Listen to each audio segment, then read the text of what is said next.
and then eternal life, because we believe in Judgment Day, believe in the year after, obviously paradise and hell. Yeah. So in terms of 5 daily prayers, it's for us to show our gratitude and submit, and purification for our hearts, for our body. You know, our Prophet, peace be upon him, said, if a person has a river outside his house and he goes for a swim 5 times a day, do you think anything dirty will remain in his clothes or in his body? Okay. The same thing for our mistakes and shortcomings. It's our commandment, we submit to God. If you look in the Bible, in the Quran, in the Prophet's narration, you find the Prophet, they're making like ablution, they're washing themselves, they're praying, they're prostrating on the floor. Obviously the Christians, they lost that. The Jews, not so much, they got mixed up. But in Islam, it's more clear, more firm. The Quran has been preserved. All the teaching in the Hadith has been preserved. So, I mean, what's your stance, or do you do? Fasting Ramadan. That's good for us as well. I was going to ask you, the brother, what's your stance on? Do you believe there is a maker, or what's your stance on this? Because look, all of the supplementary question, we can give you answer. But it can be make sense if that you believe in the fundamental meaning, if there is a God. Like everything we do as a Muslim, yes, we believe the central foundation of our belief, the action we do is actually dictated by our belief. So the real belief is there a maker of this universe? Okay. That's the biggest question. What's your standing on that? If I'm honest, I don't know. Yeah. I would say I don't know. I like to believe that, and I like the community that religions bring. I think I lived in Manchester for 4 years, and I was friends with quite a lot of Muslims, and they would welcome me into their Ramadan celebrations and Eid and things, and that was something that I'd never really seen before in a religion. I mean, I think about Christmas, but maybe that's not the same thing, right? Yeah. But do I believe in a creator? Yeah. Yeah, I don't know. Right. I don't know. Honestly, I don't know. No, I like your honesty, meaning so my second question would be like, have you actually looked into any arguments? I've read the first 5 pages of the Quran. What's your take? I thought it was amazing. Like, I didn't realize, this is my ignorance, right? I didn't realize it was stories and it was poetry and it was beautiful, and I loved it. I don't know who translated it, but the first page said that this is not the Quran, this is a translation, and you will never get the feelings and the importance from this English Quran. You'll only ever get that if you read the real Quran in Arabic, right? And I thought that was such a wonderful way to preface it, being like, this is not... You probably read the introduction of it. But I thought that was great. I was like, I don't know, it felt so powerful to me that there's so much like... So for example... At the time, when there was lots of poets in Mecca, in Arabic, it's quite famous, the language, you can make poetry. And when the Quran came, everyone was shocked. They never heard anything like it. It's great. I mean, they could never... The challenge of Allah in the Quran is to the people who didn't believe in God or didn't believe in the Quran, is to bring something similar to it. That's the challenge. Until this day, nobody has matched that challenge. So the idea, what brother is saying is very amazing, that in order to believe in a religion, yes, I need to convince, right? Correct? There must be something convincing. For him, what he said, this is a very convincing fact available for someone to accept that. Right? Someone needs to see something objective. And what brother is saying, this is an objective way to look into it. If the Quran is preserved, if the Quran cannot be imitable, meaning the Quran itself challenged the entire community, entire world to produce something like it. Wow, there's a lot of microphones. This is for educational purpose, educational purpose. So from this discussion. There may be other people online that might have same question as you. So they get answers. I don't think my questions are that good enough. I think your question is, your question is very sincere question, I would say. Because the fact that you say you don't know or you didn't look it up, this shows your sincerity about the package itself. A lot of people would claim, look, without knowing that, I'm looking at it, it doesn't make sense.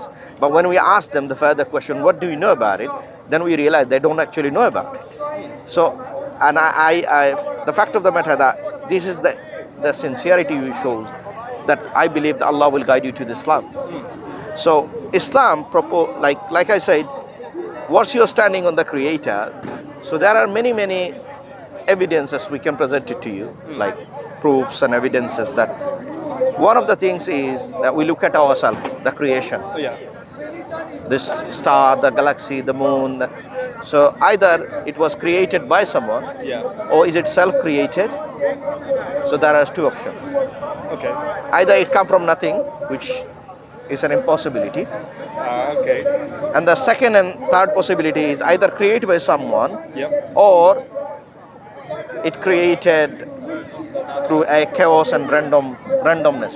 Yeah. What's your standing?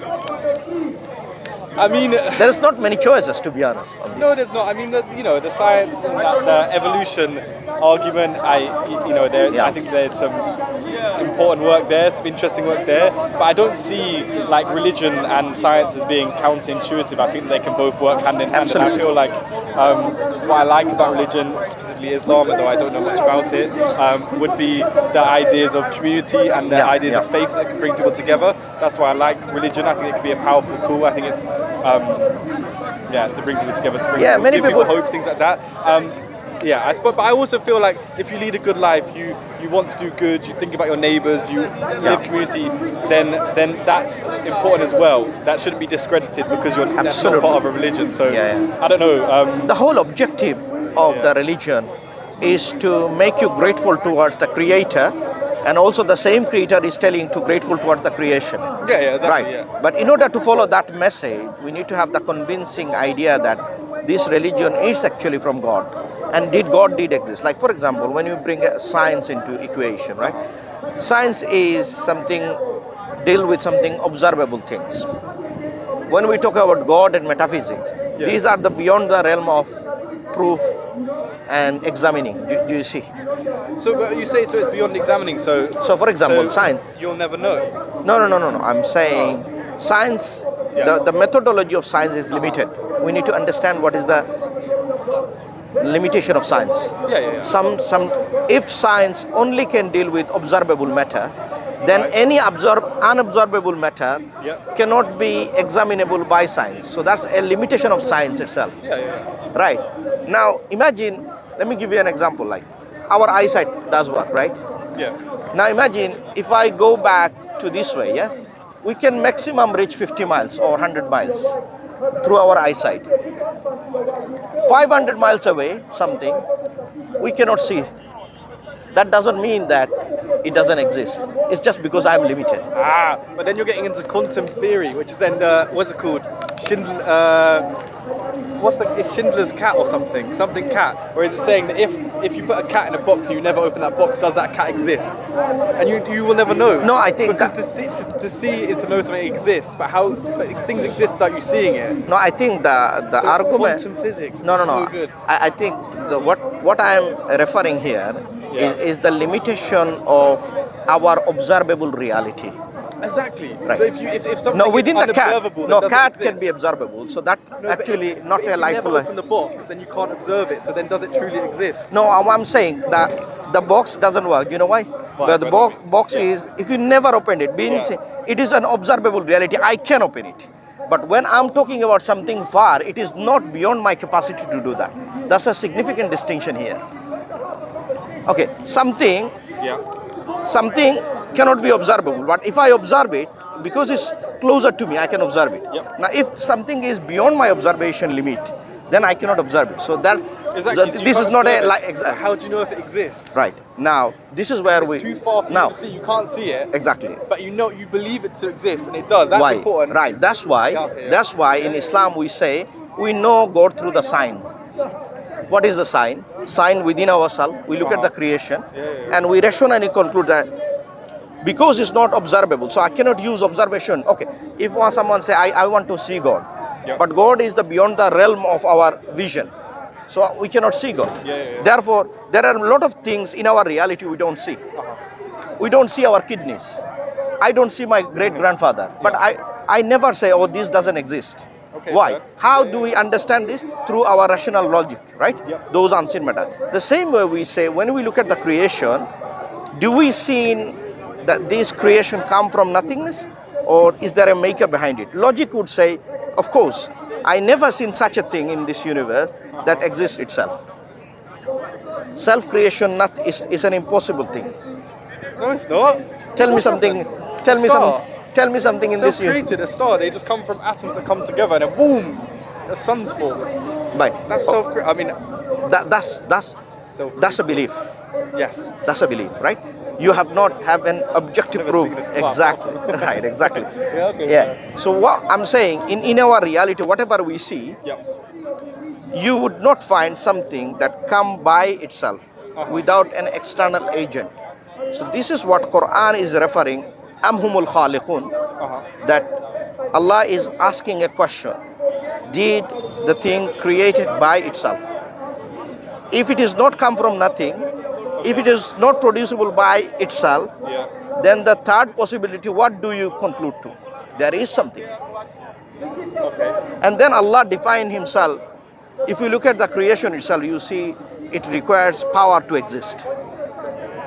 So therefore we say the creator is all powerful, because without power, things will not come into existence. What do you mean by power? Power means anything in this universe. Do you agree the strong nuclear force and weak nuclear force exist in the reality? By the way, the gravity. Gravity. What is gravity? It's a force of you pushing down on yourself is equal to not me. This is something. Mass and this is something that exists in the reality to keeping the balance, right? So these are. We look at the star. We look at the galaxy. When we look at sun. Sun produce energy, right? Nobody disagree that. It's a fact, right? So that energy also contain energy itself, because it's a source of power. So now, if the source of power, like imagine the creator of the sun. If the creator of the sun does not have power, will he give power to something else? Imagine, if I don't have a money, can I give you money? This is so what he's saying, we go to the definition, is the ability or capacity to do something or act. If you don't have power, you can't even invent this phone. You can't bring this into existence. So what he's talking, there's certain attributes you've got to have. You've got to have one. You've got to have the capacity of power. You have to have intellect. You have to have a will and consciousness. And then, so to bring it back, would you believe that comes from Allah? So Allah. The definition of Allah, we believe, is all powerful. All powerful meaning everything in this universe we look at. If we just look at a glance, and we can see the demonstration of power all over. It requires power, energy, design, all of the things. Then we say these things. Then Allah communicated. Now I am intellectually convinced that the universe actually requires a powerful agent to create it. Then the same creator informed us about his attributes of what he does and what are the things doesn't suit him. For example, Allah said, Wallahu ala kulli shayin qadir. Allah is able to do anything, meaning he is so powerful. Al-Qadir is mighty, the powerful, right? So Allah is telling through his might and power, he managed this universe. He also say, وَالَّذِي يُصَوِّرُكُمْ فِي الْأَرْحَامِ كَيْفَ يَشَاءُ. Meaning, Allah create a baby in the wombs of the mother how he wills. So Allah is talking about how the baby shape and design. Allah, so we know Allah's one of the name is Musawwir. Musawwir means someone who shape it. You know, shape it. You know, shaping the design. Shape. Yeah, like for example, when we go to the doctor, we give doctor attribute because he can examine you. He has that capacity. So when we talk about creator, he has multiple attributes. Like one of the attributes is he's not just a creator, he's a shaper, he's a designer, he's a fashioner. So all of those attributes we learn from the revelation, and also some of them we can comprehend through our senses without revelation. Like for example, when we come to a conclusion there is something, then we can link back to the creation, to the creator. When we look at the creation, we can actually see who the creator is. There is a greater plan behind this creation. Therefore, Allah tell us who Allah is. Yes? Is that the correct? Yeah. So before you go, brother, make it simple for him, because let him know that creator and creation is not the same. No, but that's why I'm going there.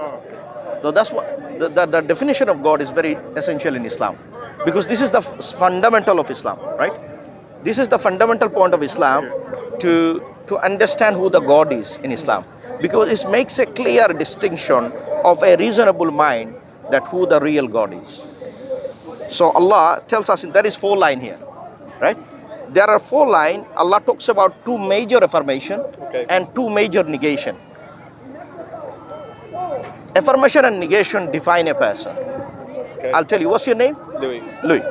Louis is a good person. Hey, come on. It's an affirmation, right? Let me tell you a negation. And I believe Louis is not a criminal. So not a criminal is a negation that doesn't suit you. Criminal things doesn't suit you. So therefore I say Louis is not a criminal. And when I say you are a good person, this is an affirmative statement. In both, when we look at affirmation and negation together, then you will have the correct understanding of that particular person. Imagine if I just say about good about you, but if I don't explain to you bad things about you, then I'm not giving you the total expression of yourself. But they're both positive, so how is it bad? You're saying I'm No. not a criminal, but I'm a... No, I'm saying here, if I don't negate the things that doesn't suit you. Now imagine if someone says, negates mean? I'll tell you something. Now someone tell you, Louis is a magician, and but you never done magician, right? You have a right to defend yourself. Say I am not a magician. So that's called negation. Now Allah, there are certain things by certain group of religion claim about Allah which is false. So what Allah did Allah silently state? No, He didn't silently state. He refuted those group, and that is called negation. Makes sense. I'll tell you. I can see your face. I'll tell you. So there is 4 lines. So Allah said, "Qul huwa Allahu ahad." Say He is Allah who is one. So Allah is the one, not 3 in 1, not 2 in 1, just that he's one. only one. He's telling He is one God. One God. Allahu Samad. Allah the sustainer, needed by all. Meaning everyone needs Him, but He doesn't need. He's independent. He is independent. Like for example, you need water to survive. I need water, but the Creator doesn't need water. He provides it, but He doesn't need it. Now, if you stop water from heaven, from the sky, if water doesn't... So you believe heaven as well? Yeah. So we believe heaven, but the rain doesn't come from heaven. Rain come from sky. Louis. Yeah. So the rain come from sky. Okay. Yep. So this water, if Allah stop it, then it will not come to this universe. This come to this world. And then if there is no rain come, there will be no vegetation. If there is no vegetation, there will be no fruits, no vegetable, no eatable items for us. And then what we will do? We will die eventually, right? So Allah's great support is that He is constantly providing, supplying all those necessities like oxygen, the water, everything else that functioning for ourselves and the universe.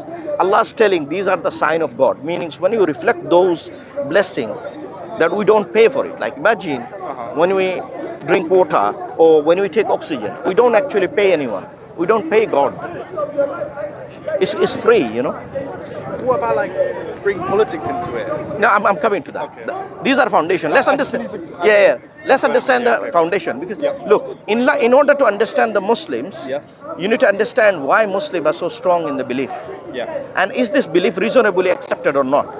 And does the belief has objective evidence to support with? If this is the case, then why should you not embrace for yourself? That is the question. Now, I mean, I suppose the reason I would embrace for myself, I might do one day, but right now it doesn't feel right. It feels like it's the rules that I feel that I get uneasy with, you know. So I feel like let's finish that one, and I'll talk about that. Let's finish the foundation. So Allah is saying He is needed by all. Lam yalid wa lam yulad. Now He is negating. Do you remember I've given you an example that someone's telling a lie about you, but you defended yourself by saying, no, this doesn't applicable to you. Exactly. So Allah is saying He neither begets nor born. Meaning some people in some religion, they said God is son. You know, He became a human being. He took the flesh on Himself. Allah is saying this doesn't applicable to God. Because God is unlike the creation. A creation and creator are significant things. A creator is someone who creates things, and the creation are a created being. These are not same. And Allah saying, "Walam yakullahu kufuwan ahad." There is nothing equivalent to God. So this is the God in Islam we believe in.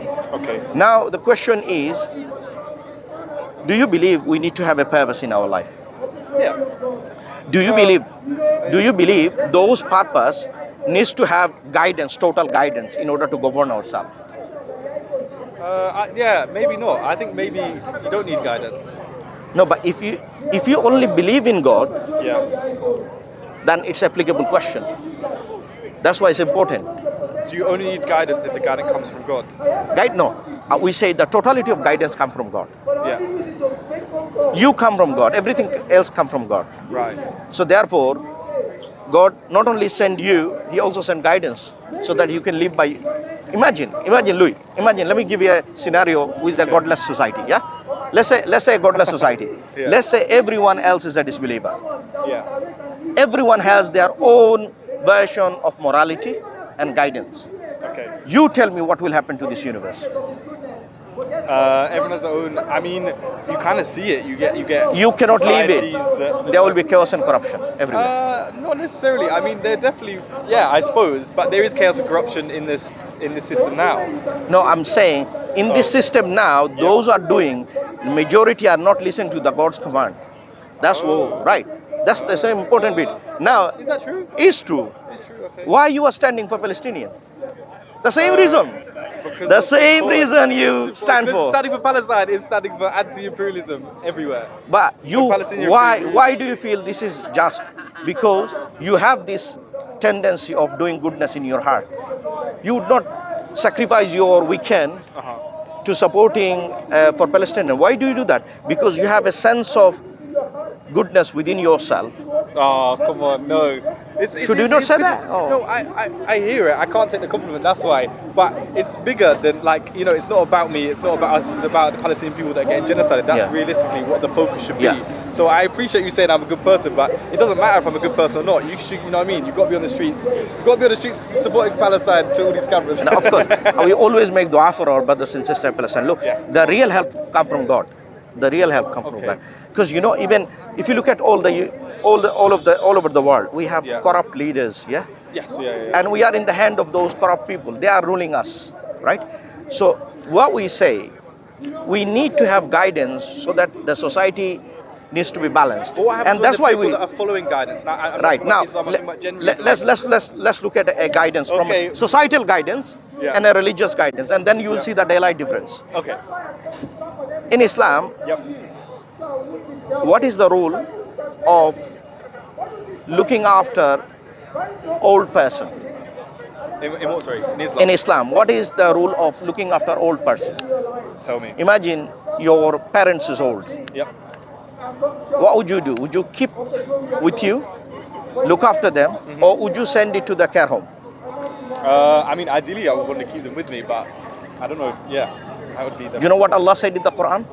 Allah said, وَقَضَى رَبُّكَ أَلَّا تَعْبُدُوا إِلَّا إِيَّاهُ وَبِالْوَالِدَيْنِ إِحْسَانًا إِمَّا يَبْلُغَنَّ عِنْدَكَ الْكِبَرَ أَحَدُهُمَا أَوْ كِلَاهُمَا فَلَا تَقُلْ لَهُمَا أُفٍّ وَلَا تَنْهَرْهُمَا وَقُلْ لَهُمَا قَوْلًا كَرِيمًا. So Allah is telling, after worshipping Allah, I'm paraphrasing you, you should look after your parents. Even one of them goes old age or facing difficulties, you look after them in a kind manner and ask Allah to look after them in a way that they look after you when you are young. Look at the beautiful, right? Now look at the group of people who didn't take Allah's guidance. They are throwing their parents, the one who nurtured them whole life. They changed diapers in the night time, middle of the night time. He wetted himself through the diapers. At the same parents, now that's the reality, my brother. Potentially. I mean, I think it's unfair because some parents aren't good to their kids. So then you've got to take that into account as well. But I'm talking about general. I'm not talking about exception. Well, this is... Look, in general, parents do care for the child. in general. I'm saying care for a child is important, right? But sometimes what your parents can give you is not what the child needs. So you have parents that give their child the love they give the child the love that they can, but the child still ends up not complete because they don't have the love and nurturing that they need. But I would your point, and I understand. I do take your point, but this is only applicable after 7 or 8. Because when you are in... No, it's applicable the whole time. No, I'll tell you why. Look at no, I'll tell you. Louis, you may be missing my point. What I'm saying is, when you are child, 1, 2, 3, 4, you don't have no choice. You be fully dependent on your parents. They changing your diapers, they change your nappies, they change your wet clothes. When you throw the food into your body, they change it, right? They wiped it, they looked after it. So at that time, they shown extreme mercy to you. Why? Because you are completely unable to make any decision or any capability whatsoever. So that's time. Now imagine if they given you this kindness towards you, then grew up, and then once you become older, should you now throw the same parents to the care home? I think if your parents have, I think if you have a good relationship with your parents, then you should look after your parents as best you can when you get older. That's right. But I think that I think it's difficult to put that statement on people and say you have to no matter what, because maybe you might not have a good relationship with your parents. Then what do you do in those Now scenarios? the question is, I think the question is what you are saying is one dimensional. Let me bring the 2 dimension to it. So when Allah Quran revealed the books, He didn't reveal for the children to obey the parents only. Allah also telling the parents to become kind and fair to the children. So Allah is not balancing one side. I see what you're saying. Yeah, okay, fair. I see. That you see the beauty of Islam. So Islam caters for everyone. Yeah. So Allah but is you not have to follow at every point, because if the parents don't, then the children. The question is now, if we totally put together that guidance, and if you offer to this world, I guarantee you there will be one injustice committed in this world. I guarantee you. I hear it. Now, on the hindsight, we see the human guidance are available. These are the corruption of the society. Why? Because human formulate those guidance from their lack of knowledge, lack of foresight, not knowing everything. And what we believe, God guidance is absolutely true and wise, because He knows past, present and future. So therefore He is fully aware of the situation of morality, justice, the kind, the finance. For example, let me give you another example. Okay, last example. Then Last example. This is a financial example. Okay. In this world, when we look at the bankers, right? Yeah. They make money through interest. For Exploitation, right? Yeah. Do you agree? Yeah. Before I use it, you used it, Louis. So you are ahead of me. And I don't need to explain it. But Islam gives counter argument. Allah tells us that rich people should give from their money, that what Allah given him, that he should give exactly. Give 2.5%. It's zakat. So now zakat is going against to the notion of making rich richer, poor poorer. Zakat is telling, or zakat system is such a way that it brings balance to the society. Because if rich become more richer and poor gets more poorer, then you have millions of rich people, poor people, and a handful amount of wealth to distribute. And what they do, because the wealth is limited, then they fight for this limited wealth. And that's why we point towards these poor people, why they're making crime. But in the first place, we already make them commit the crime because we already stole their stuff. Islam comes and make the solution and tells, okay, rich, Allah provided you, you should give 2.5% of your excessive wealth. Then if all the rich people in the world give 2.5%, there will be no one hungry. I mean, I agree, they need to give up more than 2.5%, but I do agree. So the whole point of the summary is, if we take the guidance of God, then this world will be a different place than what we are seeing now. There will be no injustice, no crime, no immoralities. At the moment, people's life is not sacred. Allah tells us, if one life has been killed, as you kill entire humanity, and if you save one life, as if you save all the humanity. This is the guidance from Allah. And look at, you stand for Palestinian, and you know how brutally the children are being killed day and night, and they have no dignity given by the society. They've been killed, butchered. Look at the women. They cannot even find their, the usual stuff. Nothing available there. No food, no water. So End of the day, why Muslims are so strong, I would say one thing, is the belief. Okay. And that belief was not just a subjective belief. Okay. That belief can be objectively looked into. Okay, if you want to go through the guidance-wise, you will see Islam propose the best guidance. Wallahi, Of course you say that though. No, I'm saying Okay. you can only find out that way, I'll tell you. Yeah. Put worldly guidance against the Islamic guidance and look into both sides in deeper way. Okay. In distribution of wealth, you will have to look at how Islam given the rules of distribution of wealth, and then on the hindsight, how the society given us the direction. And you will see, when you look into both and evaluate, you will see why this guidance is unique and why it is a solution for humanity. Okay. It's been a pleasure. It's been Yeah, so good to talk to you. Louis, I think I've said so much. But do you have any question anymore? No. If you want But is this going somewhere? Can I watch it? Yeah. I'll give you that. So, what one thing that strikes you in that conversation? I mean, the thing that I find so interesting is you have a answer for everything that's not about trying to like. You have an answer that links Islam, but also is in the real world, and exactly. So it's important. I find it interesting, and I find it very convincing. I really appreciate that you taken your time, and of course, exactly, and the same way, and I wish you all the best, because you stand for something which we also stand for. We always stand for the weak. We always stand for oppressed people. We will always stand for the less fortunate people. Yeah. Free Congo, free Sudan, free Palestine. Come on. Free Palestine, yeah. Louis, anyway, I'll give you a copy of the Quran and I'll share you the channel, then you can see. All right, let me come. So you can watch it in. I had my head. I'm sorry, my head was not playing anything. That's okay. That's okay. No. So that's the pack. That's the pack where this talks about why Prophet Muhammad is the last messenger. So there is some objective. That's another. Because you got Allah and Prophet Muhammad. Is that? Yeah, Muhammad is last and final messenger. So we believe Jesus Christ is the messenger of God. I see. Yeah. Moses is messenger of God. So God always send messenger so that people can worship God.